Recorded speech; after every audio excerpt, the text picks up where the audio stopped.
네, 시작하도록 하겠습니다. 네, 그 책 제목이 공간이 만든 공간인데 네. 책 제목은 어떤 의미인가요? 공간이 사람을 만들고요. 그렇게 해서 만들어진 사람이 다시 또 다른 공간을 만들고 그러면서 그 공간이 또 다시 사람에게 영향을 미치고 그게 또 공간을 만들고 그래서 약간 쳇바퀴 도는 것 같은 느낌이거든요. 그래서 공간과 공간을 중간에 사람은 빼고 공간이 만든 공간 그래서 계속해서 순환하는 것처럼 보이게 하려고 했습니다. 사람은 왜 이렇게 공간에 대해서 알아야 하나요? 일단 우리가 태어나는 순간, 존재하는 순간 공간을 점유할 수밖에 없고 또 세상을 인식하는 것도 다 공간을 통해서 하는 것들이고 그러니까 사실 뗄래야 뗄 수 없는 것 같아요. 인간과 공간의 인간의 존재와 이제 공간의 관계라고 하는 것들은 우리가 알아야 되는 거죠. 그러면 그 교수님이 정의하시기에 공간의 의미, 공간의 정의는 무엇일까요? 제가 여기를 봐야죠. 네, 거길 잡고 봐야 되는데 네. 그게 어려운 거. 차라리 약간 거기 의자에 앉아서 눈높이 좀 맞춰주실래요? 네. 네. 네. 공간의 의미, 공간의 정의는 무엇인가요? 공간의 의미와 정의요? 네. 책에도 나온. 네, 공간이라고 하는 거는 사실은 우리가 움직일 수 있는 이런 비어 있는 것들, 뭐 그게 다 공간인 것 같아요. 높이, 가로, 세로 높이를 잴 수 있는 어떤 3차원의 그 볼륨을 가지고 있는 것들, 그게 이제 공간이라고 보고요. 뭐 그게 일반적인 정의일 겁니다. 사전적인 정의. 그다음에 공간의 뭐라고 했죠, 질문이? 정의? 네. 그 사전적 정의는 그렇게 돼 있고요. 네. 두 번째 질문이. 그러면 이제 그 여기서 보면은 책에서 그 아까 말씀하신 대로 인류의 문화가 또 공간에 영향을 미치고 공간이 또 사람에게 영향을 미치고 네. 이런 순환고리가 있다고 하셨는데 조금 긴 이야기이긴 하지만 그 부분을 좀 간략하게 설명을 해주실 수 있을까요? 서로에 영향을 미치는 연결 고리? 네, 그러니까 인간과 공간은 서로에게 영향을 미치는 고리처럼 되어 있기 때문에 계속해서 순환해서 반복적으로 진화한다고 볼 수 있을 것 같아요. 그 이야기에 대한 것입니다. 예를 들어 어떤 게 있을까요? 서로에게 영향을 미쳤던. 글쎄요. 일단 처음에는 기후변화부터 시작을 하는데요. 기후가 건조해지면은 사람들이 물을 구하기 위해서 강가로 모여 살게 되고, 그러면 인구 밀도가 높아지게 되잖아요. 그러다 보니까 수렵 채집이 하던 방식으로 식량을 조달하지 못하고, 그거를 농업이라고 하는 새로운 어떻게 보면 공간적으로 봤을 때는 한 2000배 정도의 효율을 가지거든요. 그걸로 먹고 살 수 있는 방법을 찾고, 그래서 도시를 만들게 되고, 도시를 만들면 또다시 생활의 어떤 패턴이 바뀌게 되고, 그게 또다시 도시 건축이라는 걸 만들어내고 뭐 이렇게 계속해서 바뀌어 나가는 것 같아요. 그러면 이 공간이 만든 공간에서는 이 고대에서부터의 지금까지를 한번 말씀 주셨는데 네. 지금의 문화는 이 공간을 어떤 식으로 만들어 나갈까요? 지금은 일단 우리가 사는 시대의 공간의 가장 큰 변화라고 한다면 인터넷 공간이 새로 생겨난 거라고 생각을 해요. 과거에는 계속해서 지리적인 발견이 있었기 때문에 뭐 범선이 나오면 다른 대륙을 발견하게 되고 또 점점 비행기가 나오면 공간이 점점 압축되고 그러니까 교통수단이 발달할수록 다른 공간들을 점점 만나게 되면서 문화의 융합이 생겨났다면은 더 이상 지리적인 발견이 불가능한 시대가 됐잖아요, 지금은. 그러니까 그런 상태에서는 새로운 신대륙을 발명했다고 볼 수 있죠. 그게 우리가 쓰는 인터넷 가상 공간인데 그런 인터넷 공간이 우리 시대에는 가장 큰 공간의 변화인 것 같고요. 그게 실제로 우리의 삶에 많은 영향을 미치고는 있죠. 그러면 건축대에서 미래 건축 한번 좀 얘기 나눠볼게요. 네. 그럼 뭐 게임 속에서 안에서의 건축도 있고 네. 인터넷 세계에서 자기 집 뭐 이렇게 미니 홈페이지 그런 적도 있고 이런 것 같은데 이런 디지털 세계 속에서의 건축은 좀 어떤 모습일까 좀 궁금하긴 해요. 일단은 아직까지는 사실 디지털 건축이라고 하는 게 우리의 VR이 확실하게 아직 자리 잡혀 있지 않기 때문에 크게 많은 영향을 미친다고 생각하지는 않습니다. 앞으로 향후는 많이 바뀌겠지만은 아직까지는 사실은 디지털 공간이 우리에게 영향을 미치는 거는 뭐 페이스북이나 인스타그램에 나를 표현하는 정도? 그리고 제가 어떤 새로운 장소에 대한 정보를 찾을 때에도 인터넷을 통해서 찾는 거? 이 정도인 것 같아요. 그래서 달라진 거가 있다면은 현실에 경험한 것들을 나의 가상 공간에 재현하는 쪽으로 더 발달한 것 같습니다. 그래서 나를 드러내는 게 내가 사는 집이라기보다는 혹은 내가 타는 차나 내가 들고 다니는 핸드백보다는 내가 인스타그램에 찍어서 올리는 사진 그런 것들이 더 나를 표현하는 게 돼서 그게 오히려 그 인터넷 공간이 우리의 삶에 영향을 미치는 부분이라고 생각을 해요. 오히려 반대로. 네. 그렇군요.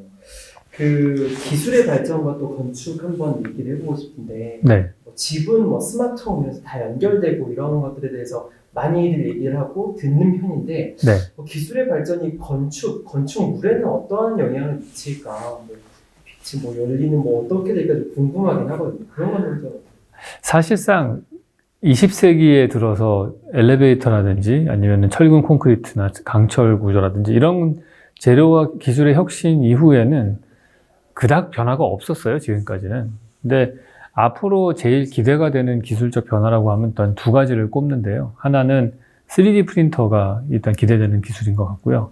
그걸 통해서 건축물을 조금 더 빨리 지을 수 있다는 게 큰 메리트인 것 같아요. 보통 되게 저소득층을 위한 집을 짓는데 하룻밤 만에 건축물 하나를 짓고요. 가격도 한 400만 원 정도로 가격이 저렴하기 때문에 그게 새로운 우리에게 주는 어떤 기술적인 혁신이 될 것 같고요. 또 하나는 자율주행 자동차 같은 것들. 그게 사실 도시 구조도 많이 바꿀 것 같고 우리의 도심 속에서 많은 빈 공간들을 찾아줄 것 같다. 그런 생각을 합니다.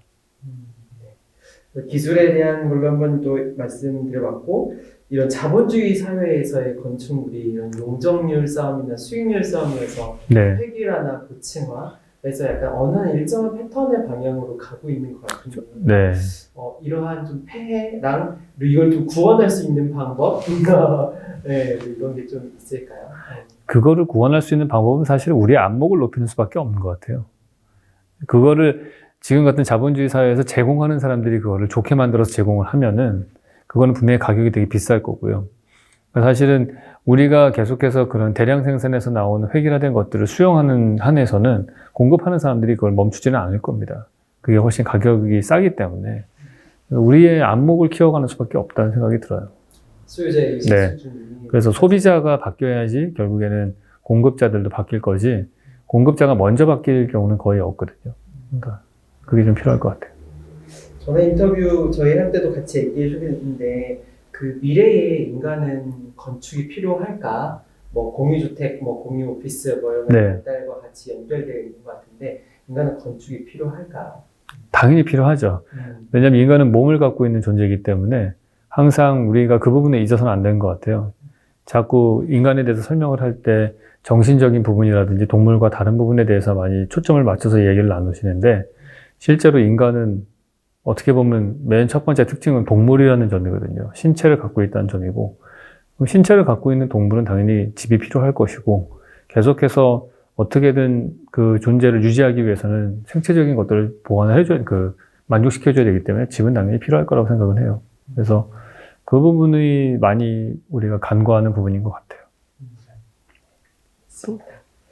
그러면 코로나 뭐 요즘은 너무 많이 받으셨을 네. 것 같아서 이렇게 얘기하지만 그 코로나 개괄적으로 코로나 이후에 건축과 공간은 어떻게 바뀔 것인가? 일단은 변하는 것과 변하지 않는 것을 구분해서 보는 눈이 필요할 것 같아요. 변하는 부분도 있을 거고 변하지 않는 부분도 있을 거라고 보거든요. 일단 변하는 부분은 뭐 주택 같은 경우에는 우리가 집에서 하는 행동들이 많아졌죠. 재택근무도 하게 되고 온라인 수업도 되게 되고 그래서 집이 사실은 지금까지 수용 가능했던 사람들의 어떤 행위 이런 것과 오버된 그런 초과된 상태라고 보거든요. 그래서 능력이 있으신 분들은 아마 집의 사이즈가 조금씩 커지는 수요로 갈 것 같다는 생각이 들어요. 그래서 과거에는 소형 평형대에서 이제 바깥에서 생활을 많이 했다면 실내에서 생활을 많이 하다 보니까 집의 사이즈는 좀 커질 수요가 늘어날 것 같다는 생각은 들고요. 그리고 당연히 학교가 온라인 수업을 하다 보니까 학교의 해체가 또 일어날 것 같다는 생각이 듭니다. 기존에 사무실도 온라인 사무실이 있었고, 그러니까 시간당으로 빌릴 수 있는 위워크 같은 사무실이 있었고, 집들도 사실 단기간으로 빌릴 수 있는 것들이 많아졌는데 학교만 아직까지 계속해서 바뀌지 않았거든요. 학교가 아이를 공립학교에 넣으면 그 동네에 묶여 있어야만 되고 한 다음에 할게요. 그리고 계속해서 뭐 자유롭게 이동할 수 없었다면은 뭐 지금 재택근무도 되고 그다음에 온라인 수업도 되게 되면은 아무래도 우리가 삶의 거처가 조금 더 흩어져서 살 수 있는 그러니까 흩어진다는 거는 지방으로 간다는 기보다는 뭐 도시에 살다가 일주일에 한 3일 정도는 지방에 가서 살다가 왔다 갔다를 할 수 있는 그런 여건이 마련되지 않을까 그런 생각이 들고요. 근데 그래서 이제 더욱더 그 사람을 얘기할 때 과거에는 어느 동네 사람 이렇게 얘기했잖아요. 그건 농경사회식인 거예요, 사실은. 농경사회 때는 그 땅을 떠나서 살 수 없었기 때문에 그 주민등록지 등록되어 있는 그 집원이 되게 중요했다면은 지금은 오히려 이 사람의 공간이라고 하는 걸 시간당으로 사실은 평가를 해서 합쳐서 봐야 되는 시대가 점점 될 것 같고요. 그리고 뭐 또 여러 가지 바뀝니다. 너무 많이 바뀌어서 길게 설명을 하길 바라세요. 네. 길게요? 뭐 종교 같은 것들도 많이 바뀔 것 같고요. 종교는 사실은 건축 공간이라고 하는 것들을 가장 잘 이용했던 그런 집단 중에 하나거든요.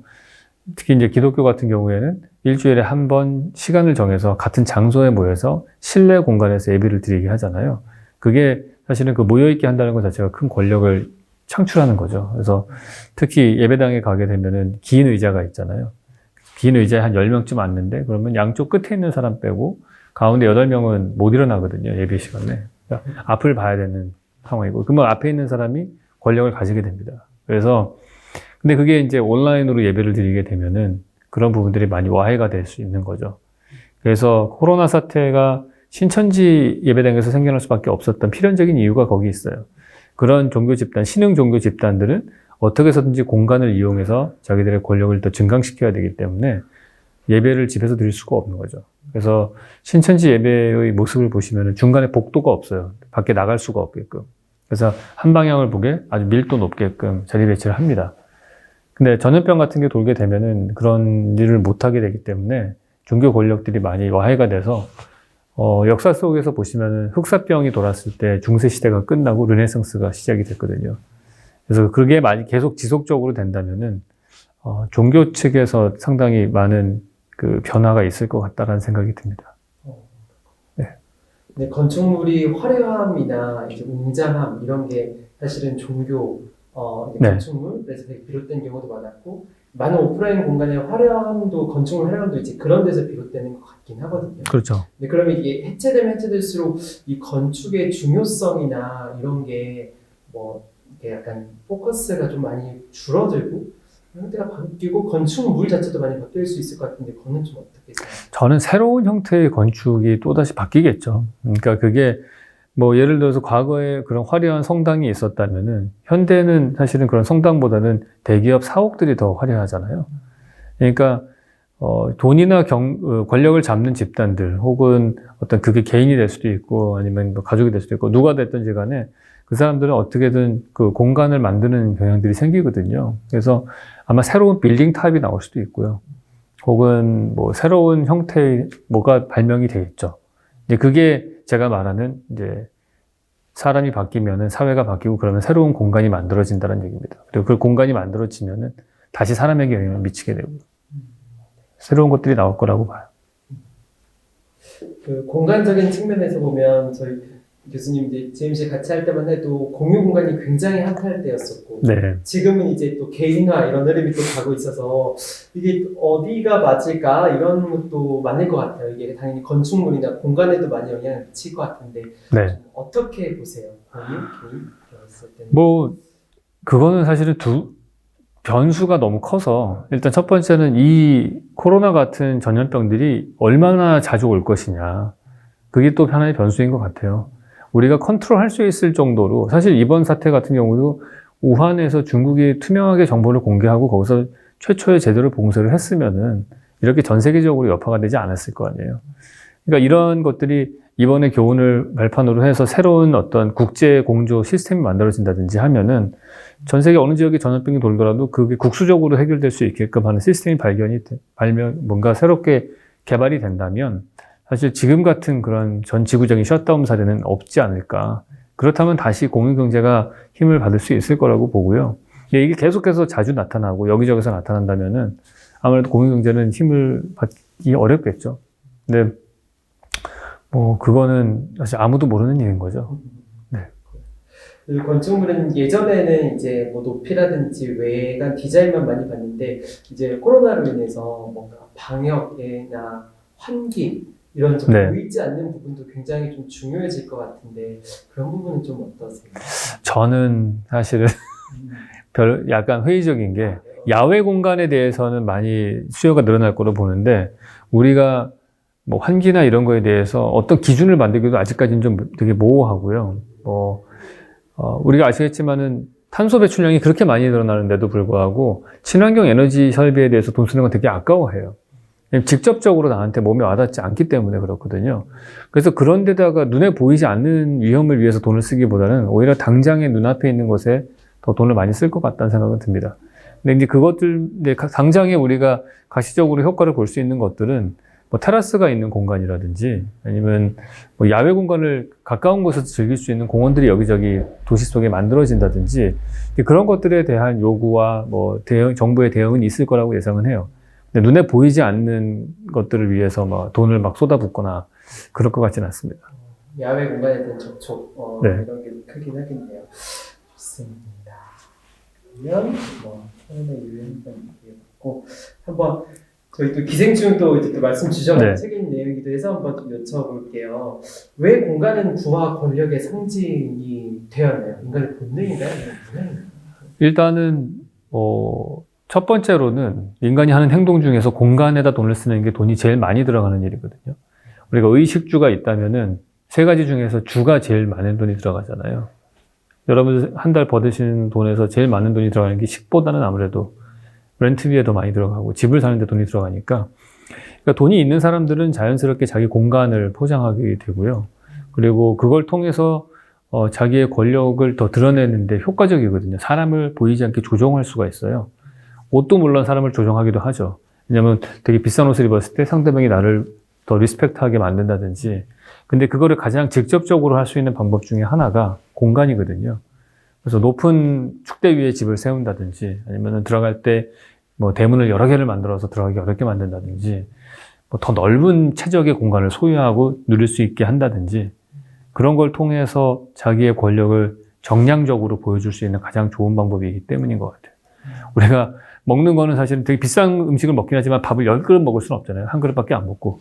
그래서 돈 많은 사람들은 먹는 거로 차별을 하기 위해서는 구하기 어려운 재료를 구해서 먹는다든지 뭐 봄 발바닥 같은 걸 먹는다든지 그런 걸로 자기의 부를 드러낸다면은 가장 손쉬운 방법, 정량화시킬 수 있는 방법이 공간이기 때문인 것 같아요.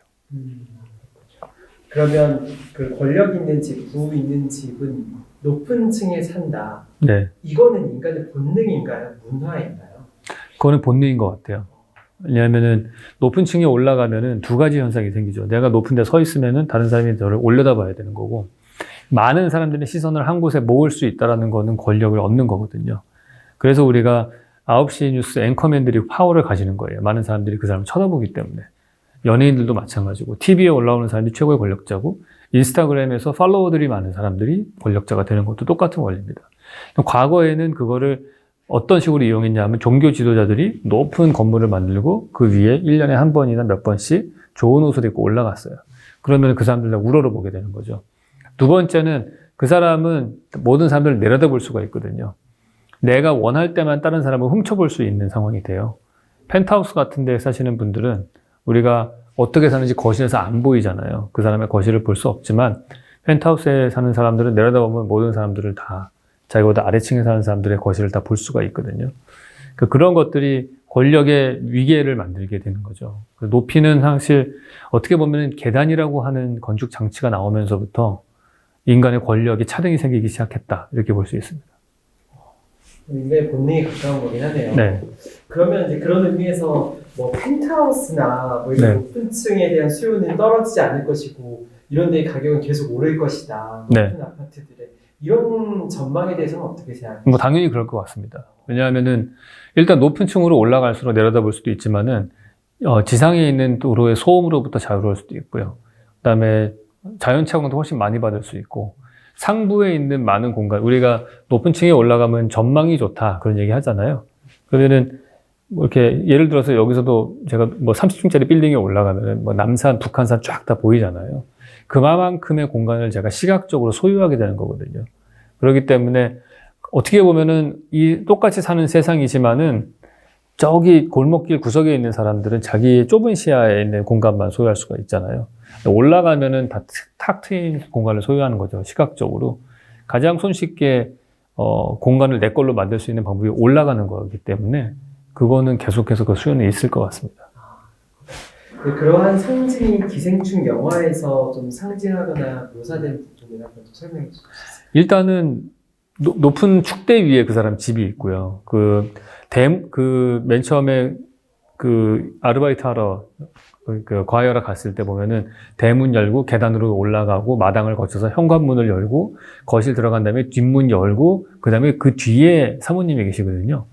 그러니까 이 방문한 사람이 사모님을 만나기 전까지는 문을 3개를 통과해야지만 볼 수 있고요.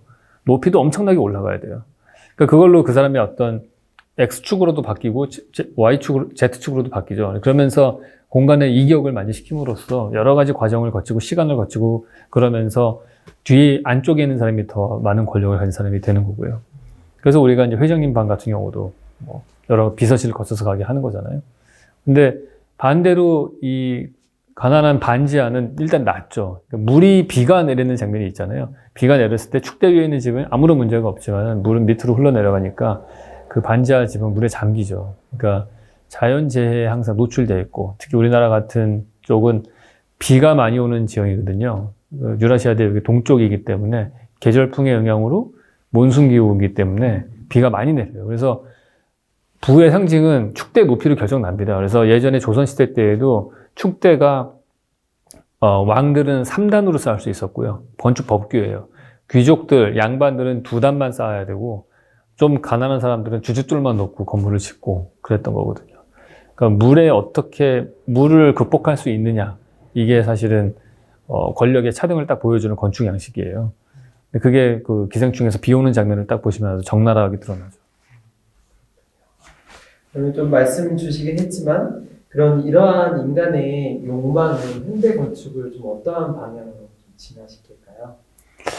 글쎄요, 어떻게 해서든지 저는 권력을 가진 사람이나 경제력이 있는 사람들은 사물과의 동맹을 통해서 계속해서 자기의 영역을 확대시키려고 할 것 같아요. 지금은 사실은 건축 공간뿐만 아니고 온라인상에서의 어떤 공간도 있고 온라인상에서의 다른 사람하고 만날 수 있는 접촉의 기회도 있잖아요.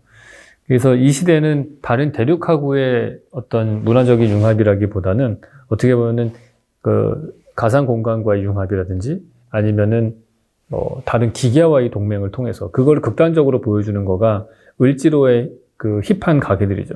힙지로라고 하는 거가 생긴 이유는 을지로의 구석에 있는 것들, 독특한 가게를 찾아갈 수 있는 정보에 접근한 스마트폰 액세스가 가능한 그런 젊은 세대들이 또 엘리베이터도 없는데 좋은 무릎으로 올라가서 사진을 찍어서 인스타에 올리잖아요. 그러니까 공간들이 이런 재배치가 막 되는 거죠. 내가 정보에 대한 접속 능력과 또 그거를 표현할 수 있는 방법을 가진 사람들은. 그러니까 여러 가지로 기계와 동맹을 한 사람의 공간과 기계와 동맹하지 못한 사람들, 예를 들어서 정보에 접속하지 못하는 그 똑같은 을지로에 있는 분들도 거기에 많은 인쇄소에 있거든요. 거기 나이 한 50대 정도 되신 아저씨들은 바로 위에 되게 힙한 장소가 있어도 못 가요. 모르기 때문에 일단. 그래서 같은 차원 안에 있지만은 다른 공간으로 이렇게 분리되게 살 것 같아요. 그래서 그런 것들이 좀 더 가속화될 거고, 그게 세대별로 차별화시키려고 할 거고요. 젊은 친구들은 우리만 아는 공간을 잠시 찾아간다든지, 나이 드신 분들이 오면은 또 딴 데로 이동하고 피해갈 거고, 그리고 만약에 정말 부가 있는 사람들은 자기만의 프라이빗한 공간을 계속 만든다든지, 이게 계속해서 정보만 가지고 있는 자와, 돈과 정보력과 이런 모든 걸 다 가진 자, 여러 가지 종류로 나눠질 것 같아요. 그것들이 복합적으로 나타날 것 같다는 생각은 합니다. 분화가 많이 일어나겠네요. 네. 쪽에서. 네. 아까 이제 디지털 기술과 동맹한 젊은 네. 세대의 건축과 이런 공간들이 흥미롭긴 한데, 네. 아까 말한 이제 그 수요층의 의식 수준이 남북 올라가야 된다 이런 측면에서 보면 요즘 젊은 층들은 조금씩 바뀌는 것 같긴 해요. 예, 테이스트가 정말 좋죠. 네. 이런 거 되게 좋아하고, 네. 그거를 마케터보다 좀 더 비슷한 걸 좋아하고, 이 테이스트도 많아지는 것 같긴 한데, 네. 이렇게 분화 측면에서 이 젊은이들의 건축은 좀 더 어떻게 갈 것 같다. 큰 맥락이 되는 일들이 좀 있을까요? 모르겠어요. 저는 젊은 친구들이 테이스트는 참 좋은데 그분들이 돈이 없잖아요. 그게 저는 제일 우려되는 부분이에요. 젊은 친구들이 제가 아까 그 공유경제 얘기하면서 이제 집을 소유할 필요가 없다라고 자꾸 얘기하는 사람들 저 되게 싫어하거든요. 왜냐하면 우리나라 사회가 안정적으로 중산층이 만들어진 가장 큰 이유도 보면은 많은 사람들이 아파트를 소유할 수 있게 됐기 때문이거든요. 아파트를 소유한다는 얘기는 부동산을 소유한다는 얘기죠. 부동산을 소유한다는 얘기는 지주가 된다는 얘기예요. 그러니까 대한민국 역사상 지주가 이렇게 많았던 시절이 없어요. 다 극소수의 양반들만 지주였던 시절이었죠. 근데 이제 공유경제가 되면서 특히 젊은 친구들이 렌트만 계속해서 살게 되면은 이 사람들은 어떤 얘기가 되냐 하면은 공공주택을 많이 짓는 정부나 공공주택을 제공하는 대기업들만 부동산을 소유하게 되는 거죠. 근데 자본주의 특성상 인플레이션이 될 수밖에 없잖아요. 화폐 가치가 떨어지면 부동산 가격은 오르게 돼 있거든요. 부동산을 소유한 사람은 돈을 벌 수밖에 없어요. 경제 성장을 하는 한. 그 얘기는 정부나 대기업만 계속해서 돈을 버는 거고요. 많은 국민들, 특히 청년들은 계속해서 소장농으로 살란 소리예요. 그러면 누가 아쉬워지냐 하면 청년들이 아쉬워지는 거예요. 이 사람들이 항상 정부의 정책에 항상 목매게 되는 거고, 그러면은 사실은 지금은 어떻게 보면은 두 개의 세력 간의 다툼 속에 끼어 있다고 봐요. 하나는 대기업 같은 자본가들이 있죠. 이 사람들은 어떻게든 그걸로 큰 자본을 통해서 착취하려고 할 거고, 정부는 여러 가지 세금이나 이런 걸 통해서 이 사람들의 갖고 있는 권력을 뺏어오려고 할 거라고요. 어떤 공공주택이나 이런 걸 많이 지으면서. 근데 결국에는 이 사람들이 하는 일들도 자기의 권력을 키우는 거거든요. 그러니까 말만 안 한다 뿐이지 둘 다 그냥 큰 두 고래 싸움에 새우등 터지는 거예요. 그래서 이거를 젊은 청년들은 사실은 어떻게든 가능하다면은 저는 가급적이면 많은 사람들이 부동산을 소유하고 n분의 1로 쪼개서 잘게 쪼개가지고 소유를 많이 하게 하는 편이 더 안전한 사회다. 그렇게 생각은 해요. 그런 면에서 제가 이제 공유경제를 되게 불편하게 생각하는 편입니다. 되게 신선하네요. 그렇죠. 테이스트가 이제 소유까지 연결돼야지. 네. 좋습니다. 새로운 생각 한번 같이 얘기해볼게요. 그 공간이 생각을 만드는 이 경로, 이 흐름, 이게 좀 어떻게 좀 연결되는지 좀 궁금해요. 그러니까 공간이라고 하는 거는 다른 게 아니고 사람들끼리의 관계를 컨트롤하는 거거든요. 단순한 원리로 컨트롤해요. 아까 뭐 계단 때문에 위에 올라간 사람과 밑에 있는 사람이 있으면은 이 사람은 내려다보고 이 사람은 올려다봐야 되잖아요. 그런 다른 행동을 만들고는 인해서 다른 관계가 만들어지거든요. 그 공간을 우리가 만든다는 거는 복잡한 관계들을 계속 만드는 거예요. 여기도 보시면은 인터뷰하는 이 장소는 저쪽 도로보다 약간 1m 높아요. 그리고 안쪽에 얇은 커튼이 쳐 있잖아요. 이 얘기는 안에 있는 사람은 밖에 있는 사람을 훔쳐보기가 편안한데 밖에 있는 사람은 안이 잘 안 보인다는 소리예요. 그렇기 때문에 제가 더 권력을 많이 갖게 되는 상황이 되거든요. 그래서 그러한 모든 공간들은 그 안에 여러 개의 관계와 권력 구조를 만들어내는데 그게 당연히 사람에게 영향을 미치죠. 생각하는 거에 영향을 미치고. 단적인 예로 우리 학교를 보시면은 학교에 가면은 모든 창문들은 바깥쪽에 운동장을 향해 바라보는 창문과 복도에서 높은 창문이 하나 있어요. 그 얘기는 지나가는 교장선생님이 수업 시간에 감시하는 창문인 거죠. 우리 아이들, 학생들 교실에서는 교실에서 교실을 보는 창문이 하나도 없거든요. 그러니까 서로를 볼 수 있는 창문이 하나도 없고 먼 산을 보든지 아니면 감시를 당하든지 그런 창문밖에 없다는 얘기예요. 그런 공간에서 자라나는 사람들은 사고방식이 달라질 수밖에 없는 거죠. 그러니까 그런 것들이 끊임없이 이 도시 안에는 뭐 도시뿐만 아니고 자연과의 관계도 그렇고 다 엮여 있거든요. 그래서 그게 사람에게 영향을 미치는 거죠. 숨어 있네요. 네. 그러한 논리들이. 그러면은 이제 책에서 말씀드렸지만 창조, 이런 새로운 생각 이런 거는 좀 어떻게 발생하고 있나요? 일단은 두 가지 키워드인 것 같아요. 제약과 융합인 것 같습니다. 제약이 있으면은 여러 가지 문제 해결을 위해서 새로운 아이디어들이 나오고요. 그게 아까 말씀드렸던 건조한 기후가 됐을 때 농사를 짓게 되고 뭐 이런 여러 가지 제약들이 그러고 도시를 만들게 되고 그런 것처럼 또 하나는 융합인 것 같아요. 일단 발생하기 시작한 문화들은 서로 다른 지리적 환경에 의해서 다른 제약들이 생겨나고요. 그러면 다른 생각들이 만들어지거든요. 그래서 동양과 서양이 기후가 다르기 때문에 동양은 사실은 비가 많이 내리고요. 대륙의 동쪽이기 때문에 서양은 비가 적게 내려요. 그러면은 농작물의 품종이 달라집니다. 밀농사와 벼농사. 그러면 그게 사실은 다른 농사 방법이 돼요. 밀농사는 좀 개인주의적인 농사를 하고요. 벼농사는 그 관계수로도 많이 만들어야 되고 또 뭐 여러 가지 토목공사가 많아요. 그러니까 집단으로 노동을 해요. 그러니까 집단이 우선시되는 생각을 해요. 그렇게 다른 기후가 다른 농사법, 그게 그 다른 건축 방법 이런 걸 만들게 되면서 생각이 다르게 발전하다가 그 다음에 2차적으로 걔네의 다른 생각들이 서로 교통수단이 발달하면서 만나게 되면은 또 새로운 생각이 만들어지고 그렇게 되는 거죠. 그러면은 제약이란 융합인데 융합하는데 가장 필요한 거? 일단은 첫 번째는 내가 불완전하다라는 생각인 것 같아요. 열린 마음이 있어야 되는 건데 내가 완전하다고 생각하는 순간 나와 다른 거를 봤을 때 받아들이려고 하지 않는 거죠. 그게 사실 모든 문화에 다 그런 것 같아요. 이집트 같은 경우가 완벽한 황금 비례를 찾았다고 해서 웬만해서는 어느 일정 수준이 되면은 수천 년 동안 그 미술의 양식이 안 바뀌거든요. 그림 스타일도 똑같고 건축 양식도 비슷하고. 근데 그리스는 한 200 몇십 년 만에 따라잡습니다. 그러니까 내가 불완전하다고 생각하는 순간 다른 사람 걸 쉽게 받아들일 수 있고 내가 더 진화할 수 있는 가능성이 있는 거죠. 그러니까 융합이라고 하는 거는 열린 마음에서 시작하는 것 같아요. 실제로 교수님은 이제 외국에서도 공부하시고 여러 가지 사람들 많이 봤을 때 실제로 이제 공부하시고 하면서 어떻게 그런 열린 마음이나 융합 이런 거를 좀 삶에서 실천하셨어요? 실천이요? 네, 삶에서 그런 사례들 되게 많았을 것 같아서. 아니 뭐 따지고 보면 뭐 이렇게 많은지는 모르겠는데 저희는 융합이라고 하는 거는 일상에서 느껴요. 그거는 건축가들은 건축주와 융합을 해야 됩니다. 그 사람이 갖고 있는 어떤 제약들이 있죠. 건축비라고 하는 제약, 제한된 건축비가 있고, 그다음 그 예산 안에서 또 건축주의 테이스트가 저하고 안 맞을 거 아니에요. 그러니까 그 사람이 생각하고 내 생각을 융합해서 둘 다 만족하는 걸 만들 수밖에 없어요. 그러니까 그게 아주 몸으로 느끼는 일입니다. 제약이 이렇게 새로운 생각이 시작인 거 되게 인상적이네요. 알겠습니다. 한번 얘기해봤는데 이 공간이 만든 공간 이 책을 통해서 전하고자 하는 메시지 이거를 한 줄 이렇게 한다면 어떻게 될까요? 공간을 통해서 인간과 나에 대한 이해를 좀 높이는 것인 것 같아요. 그래서 사실은 역사의 얘기거든요.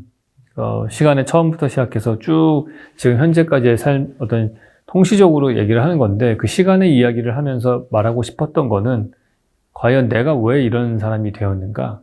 내가 왜 이런 생각을 하는 사람인가? 이거에 대해서 조금 더 알 수 있었으면 좋겠어요.